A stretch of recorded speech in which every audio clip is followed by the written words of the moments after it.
Olá, amigos da Revolução Industrial Brasileira, como vão vocês? Eu sou Fausto Oliveira e vou trazer aqui mais um vídeo comentando sobre uma perspectiva desenvolvimentista algum tema atinente à nossa economia. Temas aí da realidade econômica ou temas um pouco mais profundos. No caso de hoje vai ser um tema um pouco mais amplo, mais geral, em função de algo que eu já vou contar para você. Antes eu queria lembrar que o meu livro, que se chama O ANCAP, já está disponível para compra. Está disponível tanto em digital quanto na versão impressa, em papel. E aí você pode adquiri-lo aqui na descrição do vídeo, tá legal? Existem esses dois formatos. O ANCAP é um romance que eu escrevi, uma literatura ficcional, sobre a deterioração moral de uma pessoa que adere ao anarcocapitalismo em contraposição a outra que não adere. Tem caminhos que vão juntos até o momento em que existe essa grande separação. Ambos enriquecem e se tornam pessoas bem-sucedidas de maneiras completamente distintas. E isso acaba se tornando uma espécie de metáfora para os caminhos diferentes e opostos, naturalmente, que uma sociedade inteira pode usar para enriquecer, para se desenvolver, para crescer economicamente. Então essa metaforização acaba sendo assim uma espécie de fio condutor da narrativa do meu romance O ANCAP. E aí isso é aquele motor narrativo que eu uso para construir uma hipótese que é a seguinte: e se o Brasil, se uma sociedade como a brasileira, realmente chegasse ao ponto de se tornar, ou quase se tornar, isto que essas pessoas aí, libertários, ANCAPs, ultraliberais em geral, advogam que ela se torne? Como seria? Leia o ANCAP para entender como é a minha visão a respeito. É claro que se você é um ANCAP, se você é um libertário, você vai se sentir muito incomodado e provavelmente vai voltar aqui para me tirar pedra. Mas não importa. E se você não é, você certamente vai gostar do livro, porque é um livro muito bem escrito e que está interessante nas reflexões que traz a respeito de temas variados: economia, política, sociedade, indivíduo em relação ao coletivo, enriquecimento pessoal, enriquecimento compartilhado, vários temas interessantes que estão nessa curta e breve narrativa chamada O ANCAP. Pronto, fiz a minha propaganda, agora eu vou começar aqui o tema do meu comentário de hoje, que é o seguinte: todo mundo sabe que inovação tecnológica é crucial para o crescimento econômico. Recentemente teve aí uma peleja na internet entre o jornalista Pedro Doria e o meu amigo André Roncalha, em que o Pedro Doria dizia que não pode aplicar políticas industriais, políticas de inovação tecnológica a partir do governo para as empresas, perdão, porque isso distorce o sistema e não é assim que acontece. É preciso investir em educação e as coisas então acabam indo melhor do que você fazendo programas intencionais de investimento do governo nas empresas para conformar na parceria entre o público e o privado as grandes potências econômicas, que é, no fim das contas, a proposta desenvolvimentista básica, É uma associação inteligente e bem planejada entre Estado e empresas, visando a criação de um tecido produtivo inovador, de um tecido produtivo de capacidades mais amplas de gerar riqueza, e gerar progresso social, portanto, em consequência da riqueza. Teve esse debate, e aí depois que esse debate aconteceu, eu participei de uma reunião dessas online, em que eu escutei uma palestra de uma pessoa, que eu não vou dizer o nome, mas é uma pessoa muito, participa das altas esferas, aí já participou de altas esferas de políticas públicas de inovação no Brasil, tá? É um brasileiro. E esse cara, que é um economista especializado no tema da inovação, estuda os ecossistemas de inovação no mundo todo. E aí eu recolhi, anotei, fiz questão de anotar algumas informações que eu vou passar para vocês aqui, sem citar o nome do meu amigo, mas que são informações muito fidedignas. E vejam só como é que aí os três países que ele analisou, Estados Unidos, Israel e Alemanha, trabalham os seus ecossistemas de inovação. Vocês vão ver que é sempre com apoio e condução dos seus governos, dos seus estados, através de uma miríade de formatos, porém sempre com a indução do Estado, visando criar na sociedade um tecido produtivo interessante, relevante, tecnologicamente avançado, para que a sociedade possa, com isso, enriquecer, porque assim se geram melhores empregos, demanda pessoal mais qualificado, com mais educação. É toda uma roda positiva que se gira a partir do momento que se aplicam essas políticas. Então vamos lá. Eu fiquei sabendo, por exemplo, e compartilho aqui com vocês, que nessa reunião os Estados Unidos, apenas nos chamados National Institutes of Health, ou seja, Institutos Nacionais de Saúde, é uma rede, né, pública do Estado americano, dos Estados Unidos, né, do governo, que são institutos de pesquisa. Só nesses National Institutes of Health, o governo aplica 30 bilhões de dólares por ano exclusivamente para biotecnologia. Né? Só para biotecnologia. Não à toa, segundo esse meu amigo, os Estados Unidos estão na liderança mais fina, assim, na fronteiríssima da tecnologia, né? De biofármacos, biomateriais, né? São os diferentes ramos, as subdivisões da biotecnologia.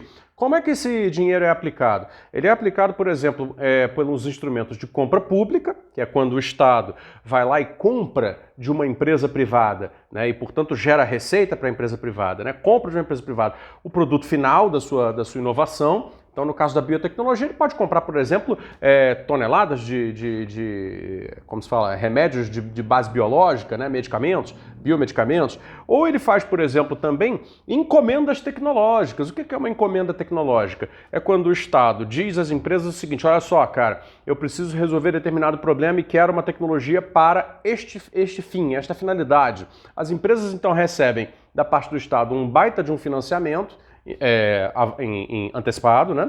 Para que elas possam, então, aplicar esse dinheiro no desenvolvimento de uma tecnologia feita por encomenda. E assim, naturalmente, depois que ela satisfaz a demanda do Estado pela encomenda tecnológica, ela continua sendo proprietária dessa tecnologia que ela criou com o fundo público. E aí, sendo proprietária, ela pode depois ir ao mercado internacional com aquela tecnologia e, naturalmente, saindo na frente de mais um mercado que se cria com o apoio do Estado, aí ela vai, naturalmente, crescer muito, ela vai, naturalmente, enriquecer demais, ela vai, portanto, se tornar mais um polo produtivo, né, de complexidade econômica e que gera para a sociedade uma enorme capacidade de bem-estar, né, um enorme potencial de geração de bem-estar. E o terceiro instrumento usado, tanto pelos National Institutes of Health como outros, né, lugares que eu vou citar, é o financiamento direto não reembolsável. Simples assim, é dinheiro dado, né, porque as pesquisas, em geral, para tecnologias muito avançadas, que nos Estados Unidos tem a tradição de ser, assim como se chama hoje em dia, né, a tecnologia disruptiva, né, que é um anglicismo de disruptive. No português, aliás, não existe essa palavra, tá, gente? Disruptivo é um neologismo, né, de base anglo-saxã. Mas vamos lá, tecnologias disruptivas é a tradição dos Estados Unidos fazer investimento público nisto. Então, assim, esse tipo de pesquisa tecnológica e desenvolvimento de tecnologia é dificílimo, de alto risco, sempre pode dar errado. E aí, naturalmente, o empresário não vai fazer esse investimento. É muito caro e muito arriscado. Então o Estado vai lá e faz um financiamento direto não reembolsável. Por quê? Porque simplesmente interessa à sociedade que essa empresa tenha mais uma tecnologia disruptiva, né, para ir ao mercado e gerar mais e mais e mais riqueza para a própria sociedade usufruir dela. Compreenderam? E assim funciona também com o National Science Foundation dos Estados Unidos, que o meu amigo comentou ontem, que, por exemplo, financiou com não reembolsáveis, né, recursos não reembolsáveis, o principal algoritmo do Google. Só isso, né? Quer dizer, essa máquina de fazer dinheiro, que é a Alphabet, né, a empresa que é dona do Google, é financiada pelo Estado, pelo National Science Foundation, naquele que é o seu principal algoritmo de busca e de venda de publicidades e toda essa questão que faz o Google ser a empresa que é. Outro instrumento de política de inovação tecnológica usado nos Estados Unidos é o SBIR, S-B-I-R, que é o Small Business Initiative for Research. Agora me esqueci a palavra exatamente, mas é uma iniciativa de recursos para pequenas empresas. Basicamente é para financiamento de startups, né? Então, 3 bilhões de dólares por ano são garantidos em forma, né, de financiamento direto, ou encomenda tecnológica, ou compra pública, para startups americanas, para empresas inovadoras que depois, quando o processo de desenvolvimento das suas tecnologias novas avança, né, quando ele está na terceira fase de um processo de 4, ok? Então a primeira fase, onde o risco é mais alto, onde a coisa ainda é muito nebulosa, não se sabe se será possível, né, fazer de fato dinheiro com aquela inovação, o Estado financia. Na fase 2, quando já se sabe um pouco mais, o Estado continua financiando. Na fase 3, aí sim, o venture capital, né, o capital de risco, né, entra nessas empresas. Segundo esse meu amigo, todo o Vale do Silício foi feito assim. Todas as empresas ali, no fundo, tiveram essa mesma história. Com esse financiamento para as pequenas empresas, do SBIR, né, com 3 bilhões de dólares por ano e, naturalmente, com outros instrumentos que os Estados Unidos têm, como a DARPA, que é a Agência de Pesquisa Avançada para a Defesa, né, eles acabam financiando muito mais do que isso, porque entram nas empresas e dizem, eu quero uma tecnologia aqui para finalidade de defesa, quero que você me desenvolva esse negócio, numa empresa que pode ser, por exemplo, de elevadores, de eletrodomésticos, qualquer tipo de coisa, de equipamentos pesados, né? Então a tecnologia acaba sendo desenvolvida para finalidade de defesa e depois ela é aplicada imediatamente no produto para consumo civil. Perceberam? A interação entre Estado e empresas na formação do desenvolvimento é assim que se dá. Passando para a Alemanha, esse meu amigo falou rapidamente assim, a tradição na Alemanha é haver financiamento indireto a empresas familiares que produzem para mercados de nicho. E aí eu posso dizer que eu conheço várias dessas empresas, né? Já estive nelas e conheci pessoas dentro delas, como por exemplo Liebherr, né? Que é uma grande fabricante de equipamentos pesados para mineração e construção, tá? Que é uma fabricante, assim, uma empresa de 40 bilhões de euros por ano, né, é multinacional, mas na Alemanha é considerada uma empresa média. Como é que se dá o financiamento à inovação em empresas como a Liebherr, como tantas outras, né, que não são tão gigantes assim, como a BioNTech, né, que fez a vacina junto com a Pfizer, como a CureVac, que é a empresa que fez o RNA mensageiro, são todas alemãs, né? Se dá através dos institutos de pesquisa, dos quais se destacam o famoso Fraunhofer e o famoso Max Planck, né, que são os dois principais institutos de pesquisa da Alemanha. Eles recebem as verbas e se associam, então, com as empresas numa missão tecnológica, né, em que os pesquisadores e os engenheiros das empresas estão juntos no desenvolvimento da tecnologia, que depois vai ser usada pelas empresas para ir ao mercado e garantir o enriquecimento permanente da Alemanha como país. Né? Daí o formato alemão de financiamento de tecnologia e inovação. E, por fim, o formato israelense, que é um país assim, que está sendo cantado em prosa e verso no mundo inteiro como um país que se desenvolve muito rapidamente, segundo esse meu amigo, se desenvolve a convite. Eu tendo a concordar, naturalmente. É por uma razão geopolítica de aproximação com os Estados Unidos numa área em que os Estados Unidos precisam ter um aliado militar e político fiel, que eles são, naturalmente, convidados ao desenvolvimento. E convidados ao desenvolvimento com a Associação de Empresas Americanas. A exemplo da política pública feita pelo Estado de Israel de financiar, vejam só isso, 40% do salário de funcionários de multinacionais, ou seja, empresas dos Estados Unidos que se instalam ali, que trabalhem com P&D, ou seja, com pesquisa e desenvolvimento. Né? Então os caras instalam escritórios de P&D em Israel para desenvolvimento de tecnologia e Israel paga o salário desses caras para que, em troca, parte desse P&D possa virar empresas israelenses. Compreenderam? Então isso já é um início de conversa assim, absolutamente diferente em relação ao que em geral se fala, né? Porque é como se fosse aquela mitologia que se fala muito, se advoga, mas não, é porque eles investiram em educação e tinham poupança.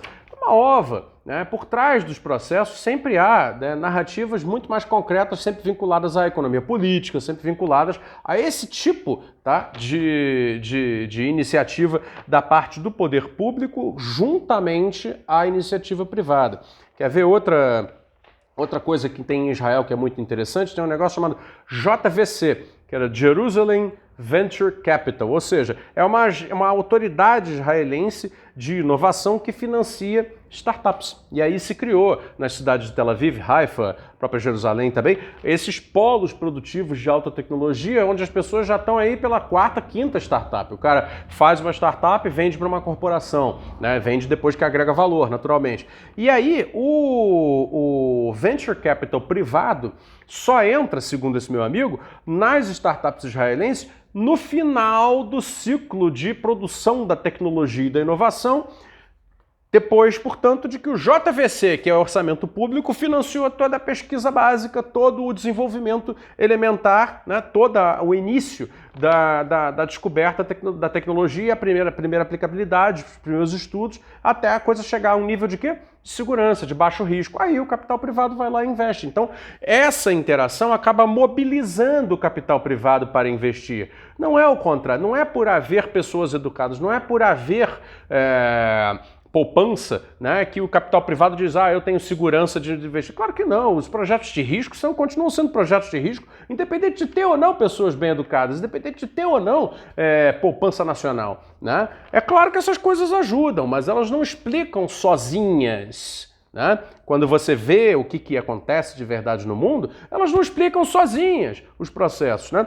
Esse meu amigo que já esteve em Israel, assistiu e nos narrou essa anedota, né, ontem, né, que foi quando houve a reunião. O seguinte, o Benjamin Netanyahu, né, o primeiro-ministro aí já de tantos anos de Israel, dizendo, aqui estão ele apresentando o programa de investimentos do Jerusalem Venture Capital, dizendo, aqui estão os setores em que seremos líderes tecnológicos e o JVC vai colocar dinheiro aqui, aqui e aqui. Então, para derrubar essa ideia de que o Estado não pode escolher setores, não pode ter o propósito de desenvolver setores onde haja empresas campeãs, empresas que se destacam mundialmente na concorrência daquele setor. Né? O Estado não só produz e investe nessas empresas, como isso aí é a prática quase que obrigatória do cardápio de políticas para o desenvolvimento. Todos os lugares que têm hoje níveis, padrões de desenvolvimento realmente interessantes, fizeram e continuam fazendo políticas de escolha setorial e políticas de apoio público às empresas. Por fim, a questão de Israel tem um outro instrumento também que ele narrou, que é o soft loan, ou seja, um empréstimo leve, mal traduzindo, um empréstimo suave, enfim, um empréstimo soft, ok? Que é basicamente o seguinte, o dinheiro do Estado vai na frente, tá? A empresa apresenta um projeto, o dinheiro do Estado vai antecipado ao investimento da própria empresa para um projeto que seja de alto risco.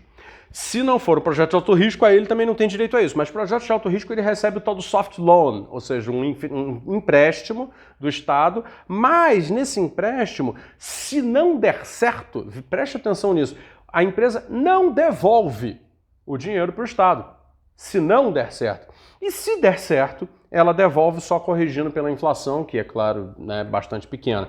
Então esses são os instrumentos que são usados aí nesses três casos, né? E em relação ao Brasil, naturalmente, nós temos seríssimos problemas para nos equiparar nessa agenda de inovação. E não é por falta de capacidade industrial, de capacidade produtiva, né?